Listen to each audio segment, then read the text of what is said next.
This is the Royal Enfield Himalayan 450, and today I'm gonna see how much abuse this thing can take.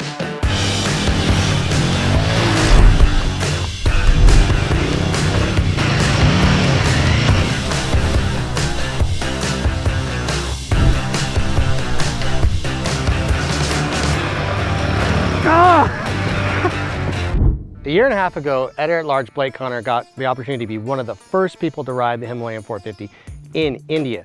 And while that was a very complete review for the terrain they were given, here in the US, we tend to push the bikes a little bit harder when we're testing them. That ride up into the Himalayas was gnarly. You had muddy roads, big rocks, crazy drivers, all those things that you would experience on a real true adventure.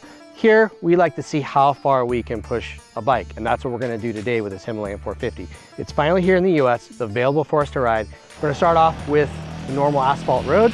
We're gonna see how it performs, we're gonna talk about its road capabilities, and then we're just gonna up the ante. So we're gonna go to a gravel road, and then we're gonna head off into some 2-track, and then we're gonna hit some sand washes, and we're gonna hit some single track, and if we make it that far, we're actually gonna try some hard enduro. So the question is, how far can we push this Himalayan 450? Today, we're gonna find out.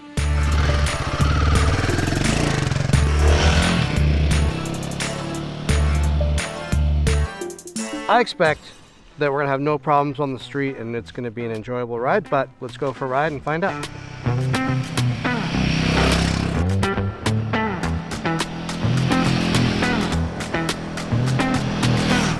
Okay, street ride complete, and just as I had expected, pretty nice little street bike actually. Very comfortable, great ergonomics for a road ride. Seat might be a little stiff for a long ride, but it's also supportive. I prefer them to be more stiff than be squishy, so I think it's pretty good.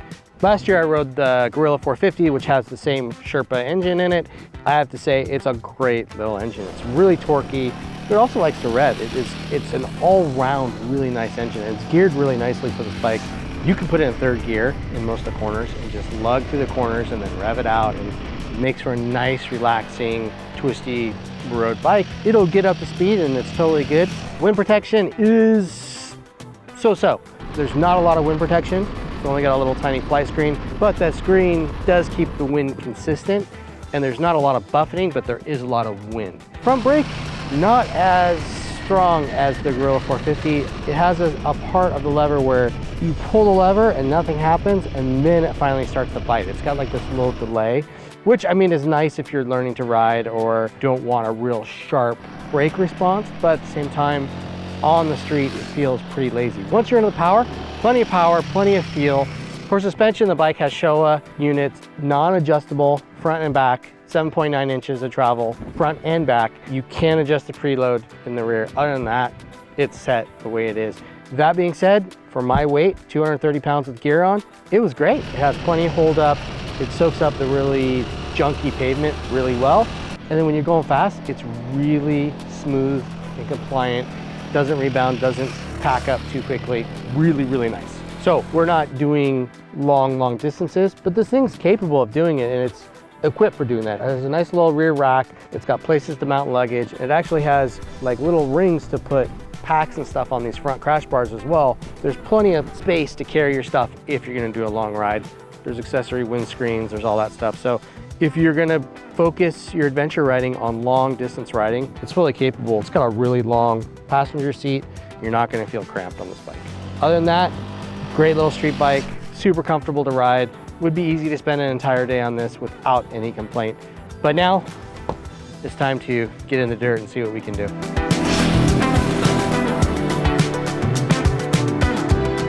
Okay, we're here at the gravel road to see how this thing does on a well-maintained gravel dirt road. This is what some would be their limit of what they want to do off-road, and that's totally good. So we're gonna see what this thing does, how it handles when things are smooth, but gravel is slippery. So we're gonna really pay attention to the predictability of the bike and how it moves around in this with the tires, brakes, and chassis.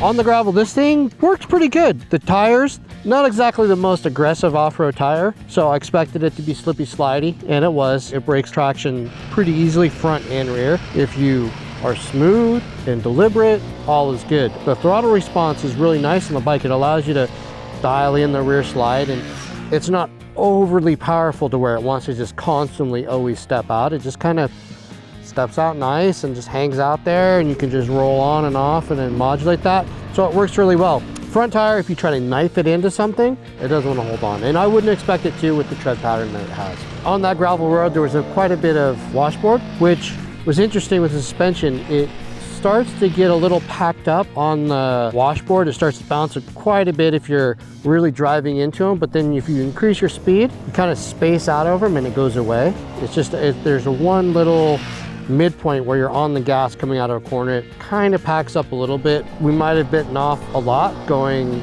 difficult and more difficult and more difficult with the stock tires. Okay, we've made it to Moto Ventures, and we're going to be doing a lot of the dirt testing here. It is windy out here. This is a dirt road slash 2-track trail to ride. This is a perfect real off-road test. This is what most people are going to do when they're riding off-road on an adventure bike. We're going to see how these seat tires do, the grippers, see how the show and non-adjustable suspension does. So far in the gravel it was great, but now we're going to start hitting some bumps and some ruts and sand, and we've got a bunch of stuff playing in to really work the chassis a lot more here. So let's see what we find out.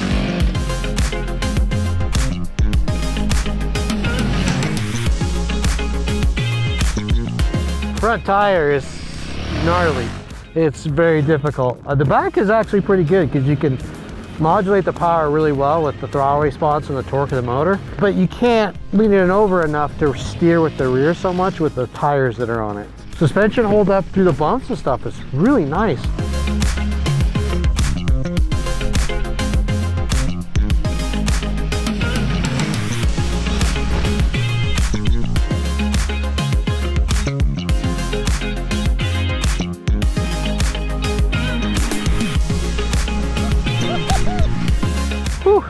All right, things are getting a bit rodeo. Dirt road, 2-track, bumpy stuff, done. Totally capable. Suspension is really surprising. The front fork is really, really good. It might be too stiff for lighter people, but the rear is pretty good. It's a little soft for me, but I weigh 230 pounds with my gear on. What do you expect? And it's non-adjustable besides the preload, and adding more preload isn't really gonna help suspension action as much as it's gonna help add to the bike and the way it turns. We're gonna now go find some single track and a sand wash. See how we do there. If we can make it do that stuff, then we'll try to do some of that stuff over there.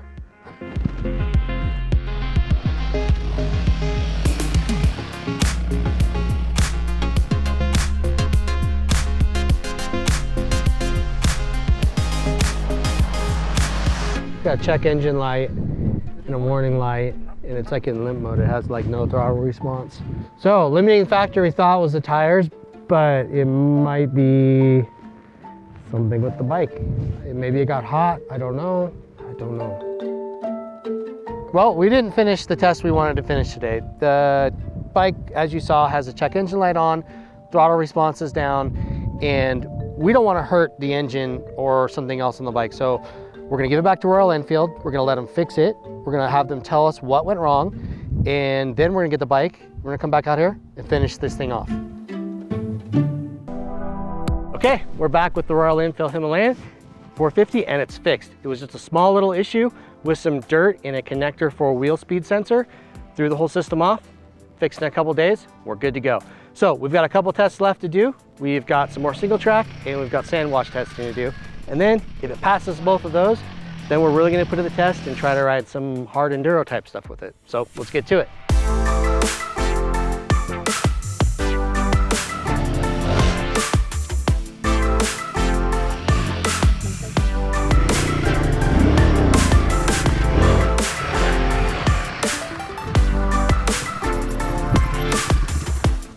So the suspension on this thing is so good for what it is. Like, it's a little bit springy when you get into the whoops, but it's really controlled and pretty good overall. For what would be a budget ADV bike, it's awesome.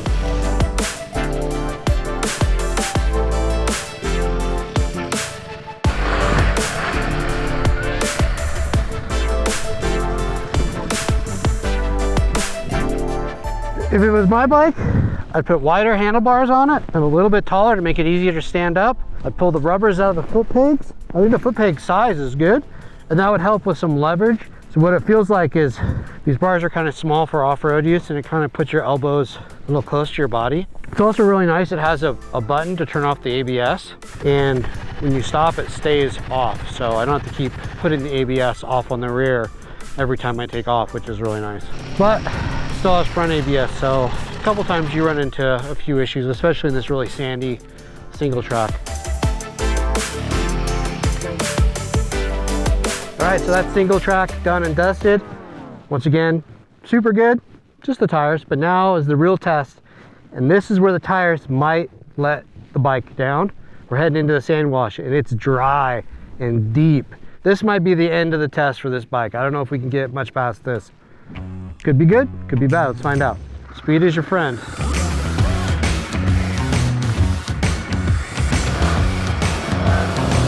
Oh, it's not bad. Whoa.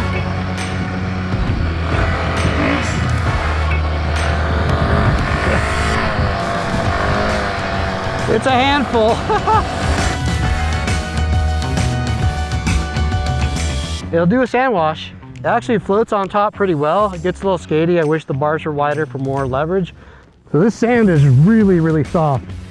And if I was on a big multi-cylinder bike, it would be tough. On the relative lightness of this Himalayan makes it easier, and I would much rather be on that with the same setup tires than on a big adventure bike. It's definitely one of its strengths. So I guess I gotta keep my word and try some hard enduro. I think we'll start with some not so hard enduro and see how far we get.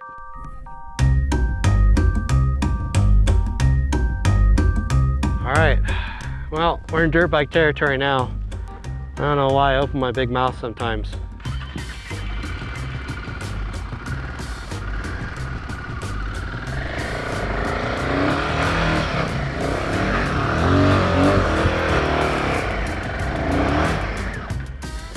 Okay.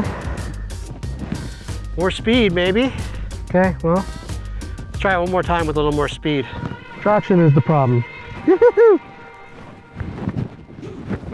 Can't lift a GS like this. All right, we're gonna get a little run at it.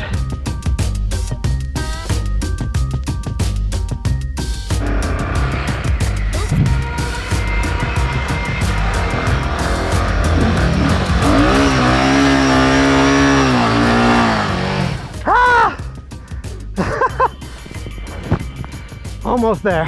Let's see if I can get a little more traction out of the rear. Oh, I got this.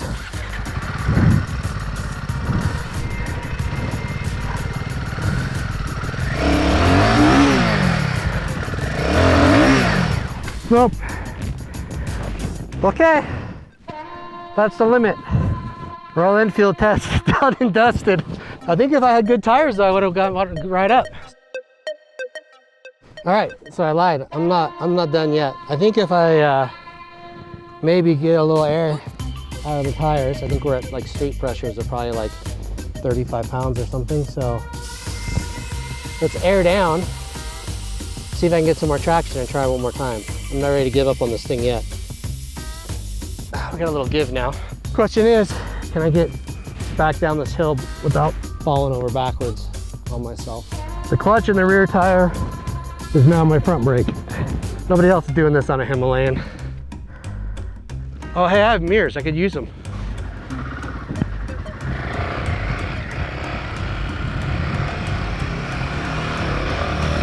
Ah! Ah! Damn. I just caught that rock. Let's see if I can get out.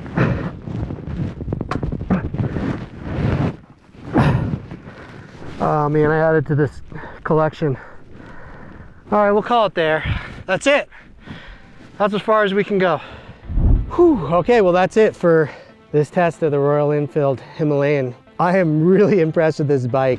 Even with these tires, I managed to get myself in some really good trouble. And that says a lot for the chassis and for the engine. It's still tractable. It's got really good power. On our dyno, it made like 37.2 horsepower, and I think 27 or 28 pound-feet of torque, which is a great combo for work like this out in the dirt. The only thing that stopped this bike is the tires, and that's an easy fix. The suspension is awesome. You don't need to do anything to the suspension if you buy this bike right away. Like, it is amazing. With my weight, 230 pounds with all my gear on, it held up. I was able to hit the bumps, the whoops. I never felt the suspension let me down at any point, and that is amazing. It's really damped well, compression and rebound. It's not springy, it's not boingy. It's really awesome. It handled itself great in the sand washes because it's light, it's flickable. Single track works great on the street, it's awesome. Maybe you could use a little more wind protection, but that's also an easy fix. So you just really need to figure out what you want to do adventure bike riding. You could have one of these and have a ton of cash left over to go travel, or get a big multi-cylinder bike with all the electronic wizardry and be comfortable. There's no way you're going to be taking a GS or a Multistrada or a KTM 1390 to this spot and even attempting this. For the type of riding I like to do, I'm going to spend money on a Himalayan and have a bunch of money for hotels and tires. If you like what we're doing, hit the like button, subscribe, and we'll see you next time.